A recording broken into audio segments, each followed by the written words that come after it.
Dios les bendiga, mis amados. Bienvenidos a una nueva clase de nuestra escuela bíblica. El día de hoy vamos a estudiar el capítulo número 6 de nuestro libro, Cómo entender la Biblia. Y vamos a estar tratando con el tema del contexto histórico, porque es importante el contexto histórico del estudio bíblico. Pero antes de comenzar con nuestro tema de hoy, vamos a orar al Señor para pedirle que Él tome control de este tiempo y que pueda ser de edificación para todos nosotros. Así que oremos al Señor. Amado Dios, Padre Celestial, te damos gracias en esta tarde. Gracias, Señor, por permitirnos una vez más poder venir delante de ti y estudiar juntos, Señor, estas cosas importantes que tienen que ver con el estudio de tu palabra, Señor, para poder comprender mejor todas las cosas que tú has dejado para nosotros.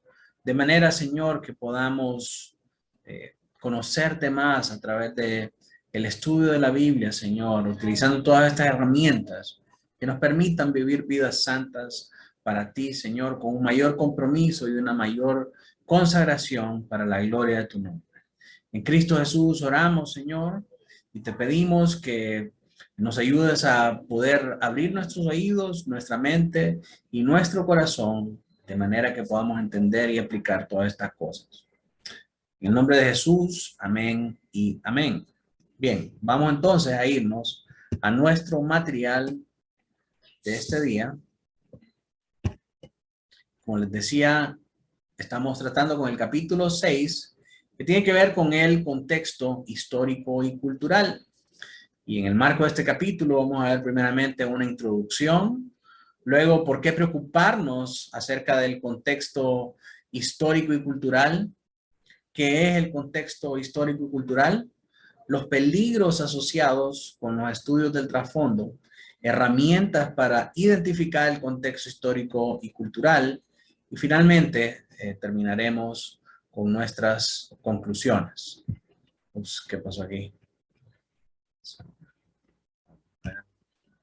Ahí estamos. Entonces, finalizamos con las conclusiones. Así que, miremos primeramente nuestra introducción. Dice así nuestro material. Déjenme cerrar esto. Muy bien. Si tuviéramos que elegir nuestro personaje preferido de la Biblia, puede que algunos de nosotros eligiéramos al apóstol Pablo. Su pasión por servir a Jesucristo sigue siendo un desafío para todos nosotros. En el Nuevo Testamento encontramos 13 cartas que tradicionalmente se atribuyen a Pablo. En el último capítulo de la última carta que escribió, segunda de Timoteo, Pablo expresa sus sentimientos al llegar a los últimos días de su vida. Él le dice a Timoteo, porque yo ya estoy para ser derramado como una ofrenda de libación y el tiempo de mi partida ha llegado. He peleado la buena batalla, he terminado la carrera, he guardado la fe. En el futuro me está reservada la corona de justicia que el Señor, el juez justo, me entregará en aquel día, y no solo a mí, sino también a todos los que aman su venida. Al concluir esta carta, Pablo repite a Timoteo, su amigo y colaborador, un mensaje muy sencillo. Procura venir a verme pronto. Escribe en 4:9 y en el 4:21 añade, procura venir antes del invierno. Y es fácil ver que Pablo desea que Timoteo le visite, pero únicamente una buena comprensión del texto histórico y cultural que subyace tras estas palabras puede poner de relieve la profundidad y la emoción que hay en esta petición de Pablo. La mayoría de los eruditos evangélicos creen que Timoteo está ministrando en Éfeso mientras Pablo está encarcelado en Roma. Le separan muchos kilómetros y el viaje en barco se consideraba peligroso desde mediados de septiembre hasta finales de mayo y las rutas marítimas estaban totalmente cerradas desde comienzos de noviembre hasta comienzos de marzo. Por supuesto, tanto Pablo como Timoteo lo sabían. Si Pablo envió esta carta, segunda de Timoteo, por medio de Tíquico en verano, es muy probable entonces que Timoteo no dispusiera de mucho tiempo para recorrer el largo camino que le separaba de Roma. El trasfondo histórico de este pasaje nos ayuda a ver lo que Pablo le está realmente diciendo a su joven amigo. Él está diciendo, pon las cosas en orden en Éfeso, y embárcate lo más pronto que puedas. Si no sales ahora, antes de que llegue el invierno, las líneas marítimas se cerrarán y no llegarás a tiempo. Timoteo, esfuérzate al máximo para llegar antes de mi ejecución. Ven rápido antes de que sea demasiado tarde. Conocer el contexto histórico-cultural de este pasaje le hace cobrar vida y lo llena de intensa emoción.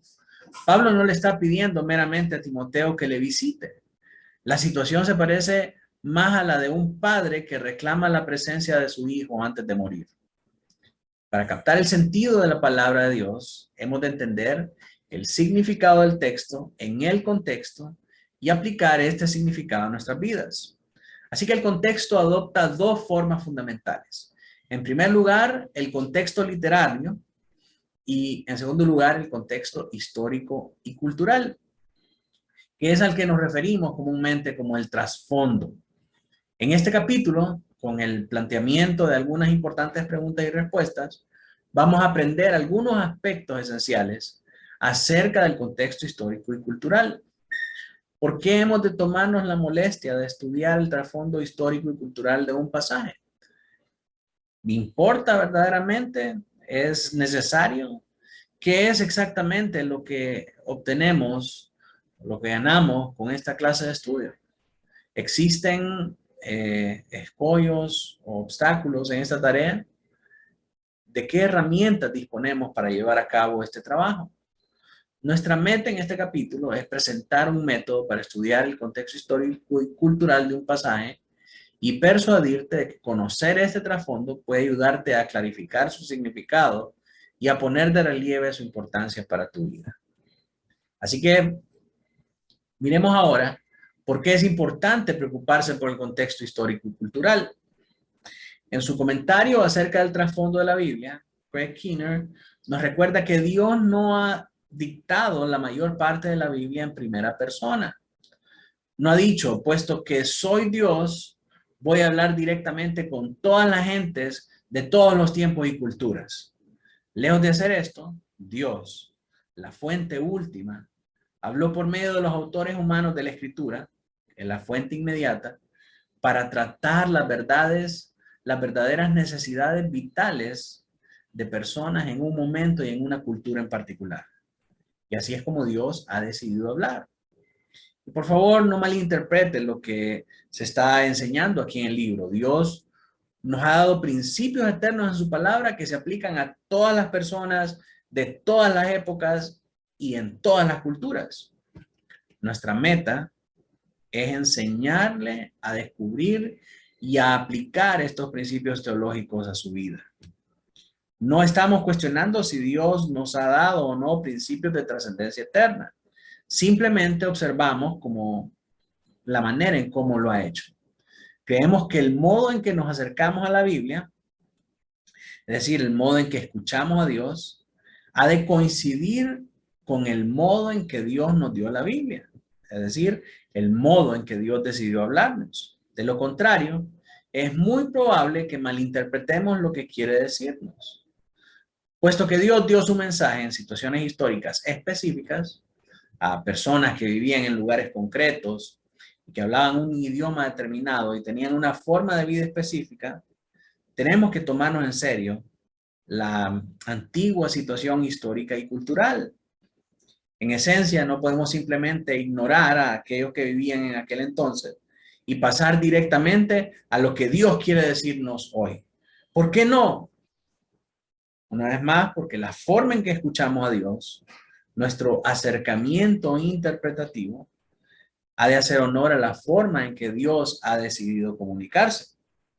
No hemos de ser tan orgullosos y arrogantes como para pensar que Dios no tenía ningún interés especial en la audiencia original, sino que meramente les utilizaba para hacernos llegar su mensaje a nosotros. Eso es ser egoísta y, como dice el mismo texto, orgullosos y arrogantes. La verdad es que todos los pasajes de la Escritura fueron palabra de Dios para otras personas antes de convertirse en la palabra de Dios para nosotros. Dios expresó su profunda preocupación por los receptores originales y les habló dentro de su situación histórica y cultural específica. Dios expresa también su profunda preocupación por nosotros y quiere hablarnos. El mensaje de la Escritura, expresado en situaciones, espacios, temporales, concretas, contiene principios de trascendencia eterna que podemos descubrir y aplicar en nuestras vidas. Así que piensa de nuevo en el modo en que transcurre el recorrido interpretativo del significado del texto para los receptores bíblicos que se encuentran a la otra orilla del río de las diferencias. Por ejemplo, tiempo, lugar, cultura, situación. A través del puente de los principios hasta la aplicación de estos principios teológicos en nuestras vidas. Miremos esta ilustración. Aquí tenemos las personas que vivían en el contexto original. Eso somos nosotros en la actualidad. Y nos separa el río del tiempo, la situación, el pacto, el lenguaje, la cultura. Un contexto se une con el otro por medio del puente de los principios. Los principios nos ayudan a nosotros a cruzar sobre las barreras del lenguaje, el tiempo y la situación. Volvamos por un momento a nuestra pregunta. ¿Por qué tomarnos la molestia de familiarizarnos con el contexto histórico y la cultura original? Lo hacemos porque ello nos ofrece una ventana a lo que Dios le estaba diciendo a los receptores bíblicos. Puesto que vivimos en un contexto muy distinto, hemos de captar el significado que Dios quiso darle en un principio, tal y como refleja en el texto, y enmarcado dentro del antiguo contexto histórico y cultural. Una vez que nosotros entendemos el significado del texto en su contexto original, podemos aplicarlo a nuestras vidas de modo que sean igualmente relevantes. La relevancia de la palabra de Dios es eterna. Nuestra tarea como estudiantes de ella es descubrir esa relevancia, llevando a cabo nuestra tarea de contextualización. ¿Qué es contextualización? Llevar un mensaje que fue dado a una cultura, a una raza, en un idioma específico, en un tiempo anterior al nuestro, y ponerlo en contexto para nuestros días, hacerlo relevante para nuestros días. Así que nuestra tarea como estudiantes de la palabra de Dios es descubrir esa relevancia. Poner ese verso que fue importante en aquel tiempo, en aquel idioma, para aquellas personas, con relevancia para nuestro tiempo. Y eso es contextualización. Esto nos lleva a un principio interpretativo crucial. Y ese es que para que nuestra interpretación de cualquier texto bíblico sea válida, debe ser consistente con el contexto histórico y cultural del texto en cuestión. Si en aquel entonces nuestra interpretación no hubiera tenido sentido, es muy probable que estemos en el camino erróneo. Pensemos por un momento en las alocadas interpretaciones de Apocalipsis que hace la gente el día de hoy. Muchos interpretan Apocalipsis a la luz de acontecimientos modernos. Por ejemplo, cuando vemos que Juan mira aquellas langostas, la gente compara esas cosas que vio Juan en aquel momento con la forma en que tienen los vehículos militares el día de hoy. Y dicen, ellos concluyen que lo que Juan estaba viendo eran cosas que pertenecen solamente a nuestro contexto actual. Si nosotros pasáramos al tiempo en que Juan estaba recibiendo estas visiones y le decimos, Juan, tú te estás refiriendo a los helicópteros militares que tienen apariencia de langosta. Juan pensaría que estamos locos, porque no es eso a lo que él se estaba refiriendo. Ningún libro del Nuevo Testamento tiene tantos pasajes que hacen referencia al Antiguo Testamento como Apocalipsis. Por lo tanto, tenemos que interpretar todas las figuras y todos los elementos proféticos que se presentan en Apocalipsis a la luz del Antiguo Testamento, porque eso es el contexto que Juan está viviendo. ¿Sí? Nuestra interpretación no tendría relevancia en los tiempos de Juan. Entonces, no podemos ignorar el contexto en el que se está basando Juan para poder tener una interpretación verdaderamente útil y relevante tanto para aquel tiempo como para el nuestro. Así que continuemos leyendo el material. Si en aquel entonces, no, ya leímos eso. Fee y Stuart subrayan acertadamente que el verdadero significado del texto bíblico para nosotros es el que Dios tuviera en su origen. Ese es el verdadero significado para nosotros. Si nosotros no descubrimos ese significado, entonces nosotros estamos haciendo una interpretación equivocada de la Biblia. Y para poder hacer eso, en primer lugar, tenemos que determinar lo que los textos significaron en su contexto original antes de que nosotros podamos establecer lo que significan en nuestro tiempo y cultura y cómo tenemos que aplicarlo. Nuestra meta entonces es poder entender el contexto histórico y cultural del pasaje bíblico del modo más claro a fin de que podamos entender el significado del pasaje. Esa es la meta que nosotros buscamos. Ahora, ¿qué es el contexto histórico y cultural? ¿Qué entendemos exactamente por el contexto histórico y cultural?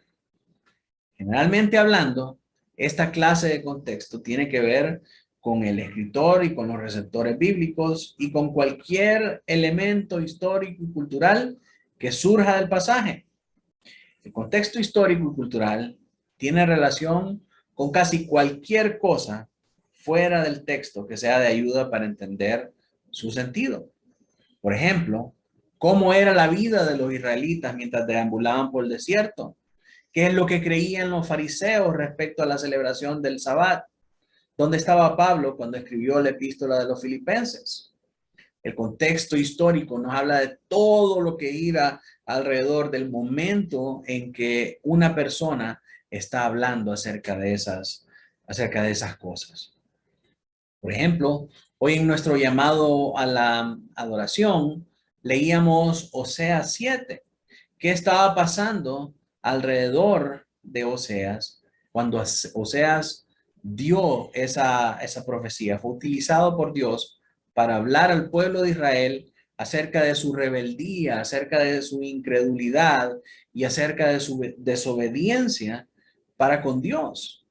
Todo lo que tiene que ver con el estilo de vida, con el lenguaje, con las costumbres, con las tradiciones en las que Oseas da su mensaje, tiene que ver con lo que es el contexto cultural e histórico. Por otra parte, el contexto literario, como vamos a ver en el siguiente capítulo, tiene relación con el contexto del propio libro, es decir, la forma que adquiere un pasaje, el fluir del argumento dentro del libro, el significado de las palabras, las oraciones gramaticales que rodean el pasaje que estamos estudiando. Como por ejemplo, cuando hablamos en esta mañana acerca de nuestro mensaje principal, el mensaje del sermón, que era el deber de las esposas, mirábamos Tito 2, del 3 al 5. El contexto histórico y cultural es todo lo que tiene que ver con la vida de estas iglesias que Pablo manda a Tito a ordenar en Creta, a establecer ancianos y todo eso. Entonces, Pablo le da a Tito una serie de instrucciones que debe él estar enseñando a estas iglesias en Creta para buscar que estén bíblicamente ordenadas. Entonces, en ese contexto, le da estas instrucciones a las mujeres para que ellas puedan seguir. Esto es el contexto histórico y cultural de un pasaje. Pero ya cuando hablamos acerca del contexto literal, el contexto literario, nos referimos específicamente a la manera en cómo está constituido ese pasaje. Y este pasaje vemos que está constituido en forma de una lista. Pablo le da a Tito una lista de deberes que las mujeres tienen que cumplir. Dice primeramente que las remitentes son las ancianas. Entonces, cuando vamos a buscar nosotros la palabra ancianas, nos damos cuenta que es la palabra presbitis y se refiere a mujeres adultas, maduras, consejeras. Entonces, eso que hicimos ahí, estudiar la estructura del pasaje y ver el significado de las palabras para determinar el sentido, tiene que ver estrictamente con el contexto literario. Son los elementos propios de ese pasaje, de esa carta. Como dice acá, ¿verdad? La forma que adquiere un pasaje, el fluir del argumento dentro del libro y el significado de las palabras y oraciones gramaticales que rodean el pasaje que estamos estudiando.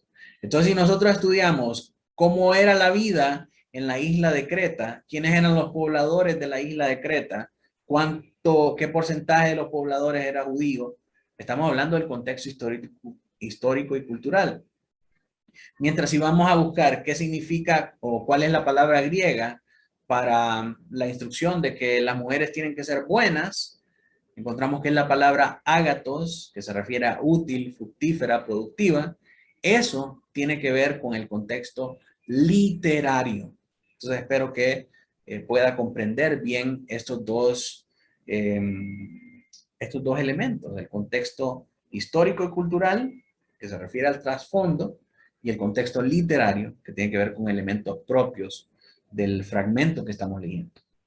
En este capítulo vamos a enfocarnos en algunos recursos que se pueden utilizar para identificar el contexto histórico y cultural solamente. Pero primero queremos ilustrar nuestra definición anterior con algunos ejemplos. Comencemos con el escritor bíblico.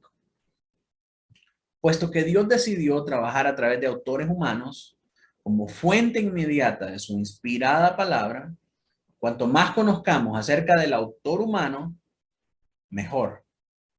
Intenta encontrar todos los datos que pueda respecto al trasfondo del autor. Al estudiar alguna de las cartas de Pablo, por ejemplo, es muy útil saber que antes de que el Señor cambiara radicalmente su vida, el entonces Saulo solía pedir al sumo sacerdote judío poderes que le autorizaran a encarcelar a los cristianos. El apóstol persiguió a la iglesia movido por un celo mal encausado para servir a Dios. Y esto explica por qué los primeros cristianos tuvieron temor de Pablo durante un tiempo, incluso después de su conversión. Y todos los que lo escuchaban estaban asombrados y decían, ¿no es este el que en Jerusalén destruía a los que invocaban este nombre? Y el que había venido aquí con este propósito, para llevarlos atados ante los principales sacerdotes. Hechos 9:21. Esto también nos ayuda a entender la razón por la que en 1 Timoteo 1:16 Pablo se refiere a sí mismo como el peor de los pecadores. Cuando pensamos en Pablo, un hombre a quien Dios utilizó para cambiar el mundo, no solemos imaginárnoslo luchando con los horribles recuerdos de lo que hizo antes de conocer a Cristo. La vida de Pablo es ciertamente un paradigma de la gracia de Dios. Hablando todavía acerca del trasfondo del autor bíblico, consideremos a Amós, un profeta que predicó alrededor del año 760 a.C. Aunque Amós era de la aldea de Tecoa en Judá, en el reino sur, Dios le llamó a predicar a Israel, el reino del norte. Acerca de sí mismo, Amós dice, yo no soy profeta ni hijo de profeta, sino que soy pastor y cultivador de sicomoros. Amós 7:14. A Amós no le pagaban como profeta, ni tampoco estaba siguiendo en los pasos de su padre. La tarea profética era algo completamente nuevo para él. Este perspicaz labriego respondió al llamamiento de Dios para proclamar su mensaje a un pueblo espiritualmente enfermo sobre el que se cernía el juicio de Dios. Además de recabar algunos datos acerca del trasfondo del autor, podemos preguntarnos también, ¿en qué periodo escribió y qué clase de ministerio tuvo? Y hablando de los profetas del siglo VII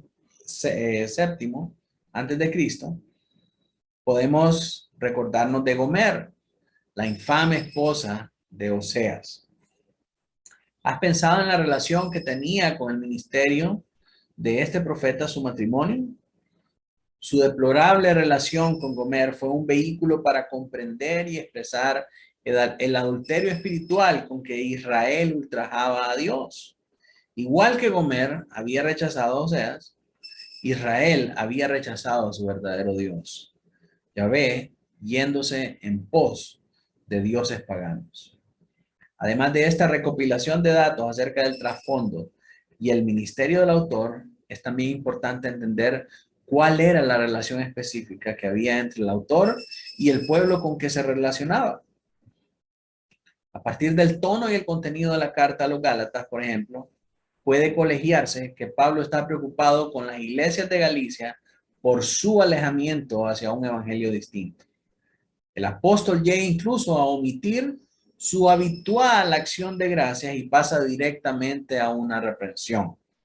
Miren qué importante es conocer esto, porque sí, casi todas las cartas comienzan, doy gracias a Dios cada vez que me acuerdo de vosotros, gracias sean dadas a Dios en Cristo Jesús. Sin embargo, en la carta de Gálatas no vemos esta habitual acción y pasa directamente a la reprensión. Y la reprensión que hace Pablo a los Gálatas es una reprensión sumamente fuerte. Él les dice, Gálatas insensatos, ¿quién los fascinó? ¿Quién los hechizó? Dice otra versión. Entonces es duro en esta reprensión. Pablo, por ejemplo, elogia a los tesalonicenses por su fe y su perseverancia, a pesar de que tuvo que partir de manera prematura a causa de la persecución. Y él les recuerda en 1 Tesalonicenses 2:7 su amor maternal y en el 2:11 su amor paternal y su intenso deseo de verlo de nuevo. ¿Qué clase de relación tuvo Jonás con los ninivitas, que fueron los principales receptores de su mensaje? Por el mismo tiempo en que Amós y Oseas advertían a Israel acerca del juicio de Dios que iba a llegar a manos de los inquietantes asirios, Jonás fue enviado a advertir a Nínive. ¿Cambia algo saber que Nínive era la capital de Asiria? Sin duda es de ayuda ver que en el centro mismo del relato está del desprecio que Jonás siente por los ninivitas o los asirios y su temor de que Dios pudiera actuar con compasión hacia sus enemigos. Conforme a sus peores previsiones, Dios muestra su misericordia a Nínive. Quizás uno de los datos más importantes acerca de los autores bíblicos es conocer la razón por la que estos escriben. Porque, por ejemplo, el autor de Primera y Segunda de Crónicas repite una buena parte de la información de Samuel y Reyes. La respuesta está en el propósito del autor. El cronista, quizás Esdras, que fue quien escribió estas cartas de Primera y Segunda de Crónicas, escribe para Israel después del exilio, para una comunidad restaurada. Quiere demostrar que Dios sigue estando muy interesado en su pueblo, aún después de juzgarlos por medio del exilio. Por ejemplo, el cronista parece idealizar a David y a Salomón a juzgar por su omisión de cualquier cosa que pudiera empañar su imagen. Por ejemplo, no habla del pecado de David con Betsabé. Y de este modo, el autor conforta a su audiencia, haciéndole entender que a pesar de que Dios ha juzgado a su pueblo, lo sigue amando y quiere utilizarlo para llevar a cabo su propósito. Otro ejemplo es el libro de los Hechos. El libro de los Hechos ofrece un ejemplo importante de la importancia de conocer los propósitos del autor. Estudiando Hechos 28, podemos preguntarnos por qué Lucas termina el libro de un modo tan abrupto después de dedicarse durante casi 2 capítulos a describir el viaje de Pablo a Roma. ¿Por qué no dice algo acerca del veredicto pronunciado en el juicio de Pablo? La razón más probable tiene que ver con el propósito que mueve a Lucas a escribir. El autor de los Hechos quiere mostrar el triunfante movimiento del Evangelio desde Jerusalén, lugar del nacimiento de la iglesia, hasta Roma, el centro político y neurálgico del imperio. Una vez que su propósito se ha llevado a cabo, concluye su tratado con rapidez. Porque lo que más le importa a Lucas es el éxito del mensaje del Evangelio, no la historia personal de Pablo. Él está interesado en que los cristianos en todas partes sepan que el evangelio avanza a paso rampante por todas las provincias donde los discípulos se han encargado de esparcir el mensaje. Así que recapitulemos. Cuando hablamos del contexto histórico y cultural, hemos de considerar en primer lugar al escritor bíblico. ¿Cuál es su trasfondo? ¿De dónde procede? ¿Cuándo escribe? ¿Qué clase de ministerio desarrolla?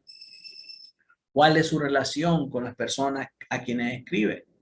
Y por último, ¿por qué escribe? La respuesta a estas clases de preguntas nos van a ayudar a nosotros a discernir las circunstancias del escritor bíblico y a clarificar el significado de lo que ha escrito. Hablemos ahora acerca de los receptores bíblicos. Para descubrir el contexto histórico y cultural, también hemos de investigar a los receptores bíblicos y sus circunstancias. Consideremos, por ejemplo, el Evangelio de Marcos. A lo largo de todo su Evangelio, Marcos concede mucha importancia a la cruz de Cristo y a las demandas del discipulado. Muchos eruditos creen que los primeros receptores de Marcos eran las iglesias situadas en las inmediaciones de Roma y que el evangelista les estaba preparando para la persecución que iban a tener que soportar de manos del emperador Nerón entre los años 65 y 70 después de Cristo.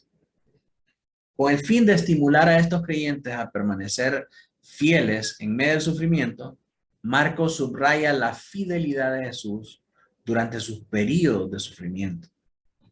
Cuando leemos a los profetas del Antiguo Testamento, necesitamos saber algo de las circunstancias generales de sus receptores para poder entender el mensaje que se les dirige. Tenemos, por ejemplo, el libro del profeta Jeremías. Te ayuda a saber que el ministerio de este profeta comenzó allá por el año 627 a.C.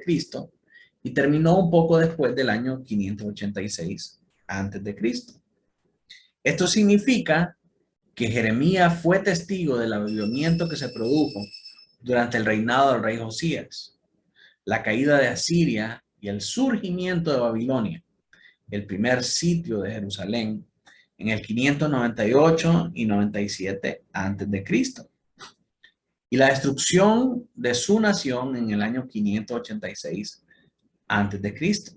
Así que Jeremías estuvo durante este tiempo que representó una debacle para Israel. Imagínense, la primera vez que Jerusalén fue sitiada y la destrucción total en el año 586.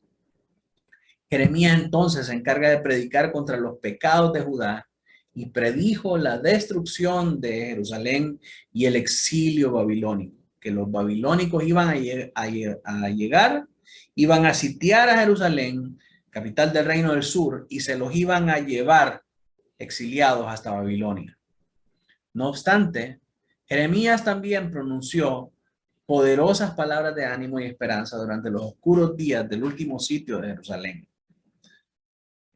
Nota, Jeremías 29:11 dice, porque yo sé los planes que tengo para vosotros, declara el Señor, planes de bienestar y no de calamidad, para daros un futuro y una esperanza. Estas palabras que muchas veces usamos nosotros para dedicar a nuestros familiares que se acaban de graduar o para buscar inspiración nosotros mismos en pensar que Dios tiene planes bonitos para nosotros y que Dios tiene un futuro muy esperanzador delante de nosotros a pesar de nuestros días más oscuros. Pero estas palabras forman parte de una carta que Jeremías escribió para las personas que ya estaban experimentando la disciplina de Dios. Imagínense, estaban pasando por una crisis terrible. ¿Y cuáles eran los planes que venían sobre la nación? Que iban a ser exiliados, que iban a ser sitiados, que iban a ser asesinados. Pero que esto era parte del plan de Dios. El contexto histórico de este versículo influirá sin duda en el modo en que entendamos su significado. Entonces, si entendemos que lo que Dios está hablando acá es que estos planes no necesariamente son planes bonitos, sino que son planes para lograr la santificación y la obediencia de Israel a través de su disciplina.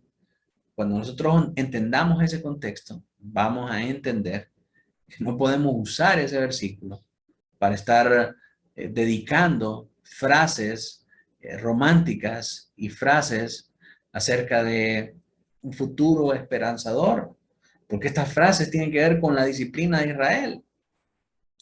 Entonces, cuando nosotros entendamos esto, vamos a entender verdaderamente el significado real del texto. A pesar de las devastadoras consecuencias de la desobediencia de Judá, la última palabra que pronuncia Dios no es de juicio, sino de esperanza. No obstante, aunque la liberación de Dios es segura, no se va a producir inmediatamente. Eso lo vemos nosotros en el verso 29, el capítulo 29, versículo 10. La mayoría de las cartas del Nuevo Testamento, si no todas de ellas, tienen un carácter situacional u ocasional, lo cual significa que se escribieron para hacer frente a algunas situaciones específicas que atravesaban las iglesias. Colosenses, por ejemplo, se dirige a un grupo de creyentes que combate una falsa doctrina que concedía una cierta importancia a Cristo, pero le negaba el supremo lugar que le corresponde. Podemos leer de esto en Colosenses 2, del 4 al 5, el verso 8 y los versos del 16 al 23. Pablo escribe para refutar estas falsas doctrinas, subrayando la absoluta supremacía de Cristo. Él lo manifiesta de esta manera en el capítulo 1, versos del 15 al 20, y en el capítulo 2, del 9 al 15. De un modo similar, Juan escribió su primera carta a los creyentes que tenían que hacer frente a lo que muchos eruditos creen era una antigua forma de gnosticismo. Una de las ideas centrales de esta herejía era la convicción de que el espíritu es intrínsecamente bueno y que la materia es esencialmente mala. Probablemente te das cuenta de algunas de las implicaciones de esta línea de pensamiento. Cristo no era un verdadero ser humano. No importa cómo tratemos el cuerpo, es irrelevante si lo manejamos con dureza o indulgencia. La salvación consistía en escapar del cuerpo y se conseguía, mediante un conocimiento especial. Gnosis es la palabra griega que se traduce como conocimiento. En el caso de Primera de Juan, el conocimiento del contexto histórico y cultural clarifica los principales temas de la carta. La genuina encarnación de Cristo significa que Dios se convirtió en un verdadero ser humano. La necesidad de andar en luz y no inmoralidad, y la necesidad del amor versus la arrogancia de aquellos que afirmaban poseer un conocimiento especial. Hablemos de algunos otros elementos históricos y culturales. Como hemos observado anteriormente, el contexto histórico y cultural abarca el estudio del escritor y los receptores bíblicos, además de cualquier otro elemento histórico y cultural que trate el pasaje que estamos estudiando y que nos ayude a comprender más acerca de él. En ocasiones es difícil conocer muchos detalles acerca del autor y de la audiencia bíblica o de sus circunstancias específicas. Con frecuencia vamos a prestar más atención a los elementos históricos, sociales, religiosos, políticos y económicos que conforman el pasaje en cuestión. Aquí tenemos algunos ejemplos acerca del modo en que la comprensión de estos elementos puede arrojar luz con respecto al significado de un pasaje. En ocasiones, un mayor conocimiento de la geografía o la topografía relacionada con los sucesos que nos narra el texto puede ayudarnos a entender mejor su significado. Jesús comienza su parábola del buen samaritano con la afirmación: un hombre se dirigía de Jerusalén a Jericó, Lucas 10:30. El camino que va de Jerusalén a Jericó desciende a una altitud de más de 750 metros sobre el nivel del mar, hasta casi 250 metros por debajo del nivel del mar. Esta región es la más baja que existe en la tierra. Además, no es un recorrido especialmente fácil ni agradable.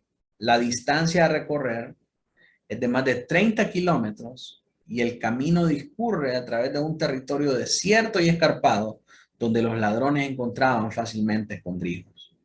El conocimiento de la geografía nos ayuda a entender lo fácil que hubiera sido abandonar al moribundo y las problemáticas implicaciones que en este caso acarrearía obrar como un prójimo amante y responsable. Una de las esferas más productivas del estudio de los trasfondos es la de las costumbres de orden social. Si estás estudiando, por ejemplo, Efesios 5, 21 hasta el 6, 9, es importante que sepas algo acerca de los códigos familiares de la cultura grecorromana para que puedas entender bien este pasaje. Estas reglas se desarrollaron principalmente para instruir a los cabezas de familia acerca del modo en que debían de tratar a quienes estaban bajo su responsabilidad. El apóstol Pablo utiliza este concepto de los códigos familiares, pero transforma radicalmente su contenido, convirtiéndolos en un vehículo del poder de Dios. Por ejemplo, los códigos grecorromanos prescribían la responsabilidad de los maridos para hacer que sus esposas se sujetaran a su autoridad. Sin embargo, en tales códigos nunca se menciona el amor como deber del marido. En Efesios 5:25, Pablo rompe todos los esquemas al decir a los maridos: amad a vuestras esposas como Cristo amó a la iglesia y se dio a sí mismo por ella. La exhortación que dirige Pablo a todos los miembros de la familia para que se sometan unos a otros en el temor de Cristo habría sonado de un modo aún más radical. En las escrituras muchas veces las costumbres sociales están cargadas de significación religiosa. Pensemos de nuevo en la parábola del buen samaritano. Es muy probable que el hecho de que los dos líderes religiosos judíos de la parábola no hicieran nada por ayudar al viajero herido, mientras que el samaritano acaba siendo el verdadero prójimo del hombre y el héroe del relato, fuera algo sorprendente e insultante para los primeros receptores de Jesús. Sabemos esto porque en aquella cultura los judíos despreciaban a los samaritanos. Cuando leemos la parábola del hijo pródigo, no nos llama especialmente la atención el hecho de que el padre salga corriendo para abrazar al hijo que regresa. Pero cuando descubrimos que los ancianos judíos se consideraban demasiado respetables como para correr, comenzamos a entender mejor lo que Jesús está diciendo acerca de cómo se siente Dios respecto a los pecadores cuando se arrepienten y responden a su llamamiento. Si alguna vez has estado lejos espiritualmente, estarás de acuerdo en que es de mucho ánimo saber que cuando decidas regresar a casa, Dios estará dispuesto a ignorar su dignidad y correr a abrazarte. El libro de Ruth nos da otro ejemplo en el sentido de que en muchos pasajes los elementos sociales y religiosos se interrelacionan. Para entender este libro del Antiguo Testamento, has de saber algo acerca del papel del pariente redentor. Después de perder sus respectivos maridos, Noemí y su nuera Ruth se encontraron con Boaz, que resultó ser su pariente redentor. Y aunque esto puede parecernos muy extraño, casándose Ruth con Boaz tenía la prerrogativa legal de preservar el nombre de la familia de Noemí y darles un heredero a sus dos hijos muertos. Y esto es precisamente lo que hace. Es interesante notar que Ruth da a luz a Obed, quien a su vez se convierte en el padre de Isaí. Isaí sería en su día el padre de David, el rey de Israel. Al final de la genealogía de Jesucristo encontramos las palabras hijo de David. ¿Alguna vez? El pasaje que estudies tratará acerca de asuntos económicos. En su segundo viaje misionero, Pablo establece una iglesia en la ciudad de Filipos. Ahí el camino de Pablo y Silas se cruza con el de una esclava que tiene un espíritu de adivinación. Esta se dedica a molestar al equipo misionero hasta que Pablo finalmente le ordena al espíritu que salga de ella. Airados por ello, los propietarios de la muchacha arrastran a Pablo y a Silas a la plaza pública, donde los magistrados ordenan que se les desnude, azote y encarcele por los problemas que han suscitado. Y todo esto sucedió porque la muchacha que tenía el espíritu hacía que sus propietarios ganaran muchísimo dinero. Cuando el espíritu salió de la chica, también el dinero salió del bolsillo de sus amos. Y estos se vengaron de aquellos misioneros. Es también importante entender los asuntos políticos que pueden aflorar en el texto objeto de estudio. Observemos lo que sucede a continuación a Pablo y a Silas en el episodio de Hechos 16. Tras pasar un tiempo en la cárcel en el que Dios lleva a cabo algunas cosas apasionantes, los magistrados dan permiso para que los misioneros puedan abandonar la ciudad. Lea a continuación el resto del relato de Hechos 16, del 36 al 40. El carcelero comunicó a Pablo estas palabras diciendo: los magistrados superiores han dado orden de que se os suelte, así que salid ahora e id en paz. Mas Pablo les dijo: aunque somos ciudadanos romanos, nos han azotado públicamente sin hacernos juicio y nos han echado a la cárcel. Y ahora nos sueltan en secreto. De ninguna manera, que ellos mismos vengan a sacarnos. Y los oficiales informaron de esto a los magistrados superiores. Y al saber que eran romanos, tuvieron temor. Entonces vinieron y le suplicaron, y después de sacarlos, les rogaban que salieran de la ciudad. Cuando salieron de la cárcel, fueron a la casa de Lidia, y al ver a los hermanos, los consolaron y partieron. Puesto que era ilegal azotar públicamente y encarcelar a un ciudadano romano, especialmente sin haberle juzgado primero, los oficiales romanos se apresuraron a pedir disculpas por sus acciones.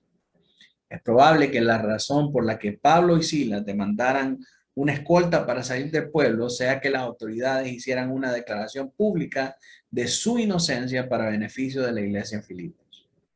El contexto histórico y cultural abarca la información acerca del autor y los receptores, su trasfondo, las circunstancias y relación entre ambos, así como aquellos elementos geográficos, sociales, religiosos, económicos y políticos que se relacionan con el pasaje. Algunos están convencidos de que los estudios de trasfondo no son más que una manera tediosa de hacer que la Biblia pierda relevancia. Nuestra experiencia es todo lo contrario. Cuando invertimos el tiempo necesario para entender el contexto, el pasaje cobra vida y adquiere relevancia, en ocasiones más de las que podemos asimilar. Ello nos permite ver que Dios les hablaba a personas reales, que se enfrentaban a la vida real y que hoy sigue hablándonos a nosotros. Antes de citar una serie de recursos que pueden utilizarse para estudiar el contexto histórico y cultural, queremos mencionar algunos de los peligros que comporta el estudio de este tipo de material.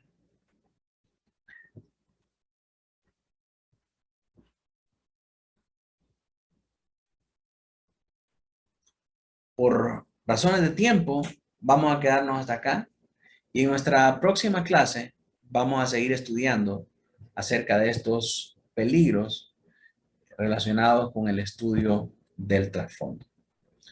Por hoy terminamos acá. Quiero agradecerles su atención y su disposición para estar presente en esta clase y vamos a concluir con una oración al Señor. Oremos todos juntos. Señor Dios Todopoderoso, Padre nuestro, bendito y creador de todas las cosas. Gracias, Señor, por hablar a nosotros esta tarde. Gracias, Señor, por permitirnos disfrutar de esta lección que nos ayuda, Señor, a entender los tiempos, las situaciones, los lugares y las dificultades que atravesaron, Señor, tus siervos y tu pueblo escogido, Señor. De manera que podamos identificarnos con esas situaciones, que podamos hacer tu palabra relevante para nuestros días. Gracias, Señor, porque aún a pesar de que tú obraste muchos de estos milagros y muchas de estas situaciones hace muchos años, lo sigues haciendo en nuestros días. Y Señor, te damos gracias porque esta manera de estudiar y esta necesidad que existe en nuestros corazones es importante y es relevante para nuestros días. Ayúdanos, Señor, a hacerlo con diligencia, a poder interesarnos más en el estudio de los trasfondos. Danos las herramientas, danos el tiempo, danos la disposición para seguir investigando estas cosas, de modo que cada vez más entendamos mejor tu palabra y que podamos aplicarla a nuestra vida, Señor, para una mayor santificación y para un mayor progreso en los deberes que tú demandas de nosotros. En nombre de Cristo Jesús te damos gracias. Amén y amén. Bien, muchas gracias, hermanos. Gracias por acompañarnos.